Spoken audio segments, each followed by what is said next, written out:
الرحیم سامعین وقار، آپ حضرات درس حدیث سماعت کر رہے ہیں اور آج ہماری ریاض الصالحین سے حدیث نمبر جو ہے 506 ہے۔ اس روایت کو امام بخاری بھی کتاب الصلاۃ کے اندر لے کر آئے ہیں۔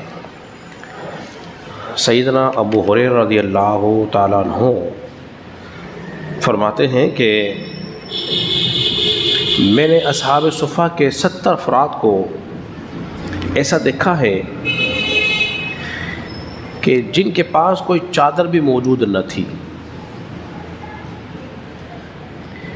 کسی کے پاس ایک کمبل ہوتا جو اپنے گردن میں باندھ لیتے اور وہ یا تو پنڈلیوں تک ہوتا اور کسی کا گھٹنوں سے ٹخنوں سے اوپر ہوتا،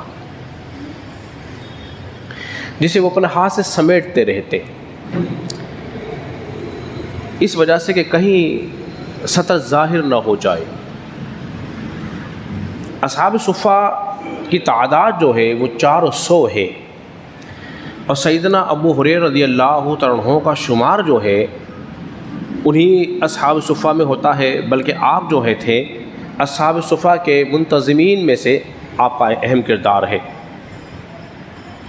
یہ اصحاب صفہ جو تھے یہ علم دین سیکھا کرتے تھے، اور مدینہ منورہ میں ایک چبوترا بنا ہوا ہے جو کہ نبی پاک علیہ الصلوۃ والسلام کے روضے سے بالکل متصل ہے، اور وہاں اس کو حجرہ فاطمہ بھی کہتے ہیں۔ اس کے ساتھ ہی یہ مسجد نبی کے اندر اصحاب صفہ کا چبوترا بنا ہوا ہے۔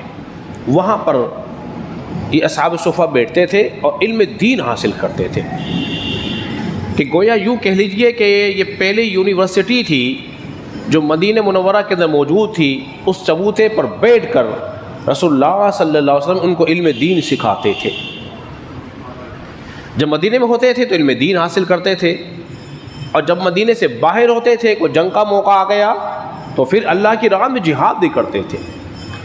دنیاوی نعمتوں سے بالکل دور تھے، پہننے کے لباس بھی موجود نہیں ہے، صرف ایک چادر ہے کسی کے ٹخنوں تک، کسی گھٹنوں سے نیچے تک، اور جب نماز ادا کر دے تو اس کو اپنے ہاتھوں سے سمیٹتے، کہیں سطر نہ کھل جائے، ظاہر نہ ہو جائے۔ تو اس عالم میں کبھی بے صبری نہیں کی، شکایت نہیں کی، بلکہ ہر عالم میں انہوں نے کیا کیا؟ اللہ کا شکر ادا کیا ہے۔ اور ان کا گزارا کیسے ہوتا تھا کہ اہل مدینہ جو تھے ان کے لیے صدقات بھیجا کرتے تھے، تو وہ صدقات کا مال ان کو دیا جاتا تھا، اور جب کوئی مال صدقے میں سے آتا رسول اللہ صلی اللہ علیہ وسلم اس میں سے نہیں لیتے تھے۔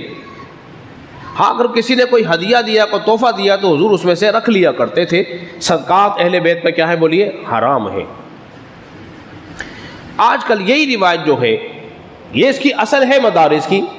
مدارس کے اندر جو طلباء، غریب طلباء پڑھتے ہیں تو ان کے لیے صدقات لی جاتے ہیں جن سے مدرسے کے اخراجات چلتے ہیں، اور وہ مدرسے کے طلباء بیٹھ کر جو ہے علم دین حاصل کرتے ہیں۔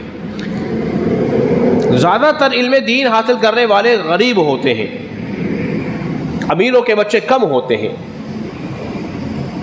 غریبوں کے بچے جو ہوتے ہیں وہ زیادہ علم دین حاصل کرتے ہیں۔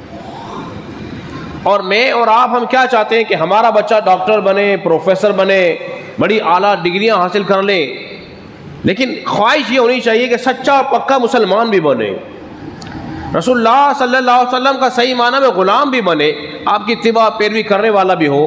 اگر کاش ہماری سوچ یہ ہو جائے کہ ہمارے ہر گھر سے ایک ایک بچہ عالم بننا ہونا چاہیے۔ اگر کسی اللہ نے 6 بیٹے دیے ہیں، 7 دیے ہیں، 5 دیے ہیں، 3 دیے ہیں، ایک بچہ کم سے کم ایک بچہ اس کو دین کے لیے وقف کرنا چاہیے، پھر اسلام کو غلبہ حاصل ہوگا، وہ آپ کی نجات کا ذریعہ بنے گا۔ حدیث میں آتا ہے، آخری بات کر کے اپنی گفتگو ختم کر رہا ہوں، کہ جب کوئی علم دین حاصل کرنے کے لیے گھر سے نکلتا ہے تو اللہ تبارک و تعالیٰ کے نورانی فرشتے اس کے قدموں کے نیچے اپنے پروں کو بچھا دیتے ہیں۔ سمندر کی مچھلیاں ان کے لیے دعائیں مغفرت کرتی ہیں، اور پھر وہی جب والدین انتقال کر جائیں تو پھر وہ بچہ بھی ان کے لیے دعائیں مغفرت کرتا رہتا ہے، تو والدین کے لیے ذریعہ بھی نجات بن جاتا ہے۔ اللہ رب العزت کی بارگاہ میں دعا کرے کہ اللہ تعالیٰ ہم سب کو سمجھنے اور عمل پیرا ہونے کی توفیق عطا فرمائے۔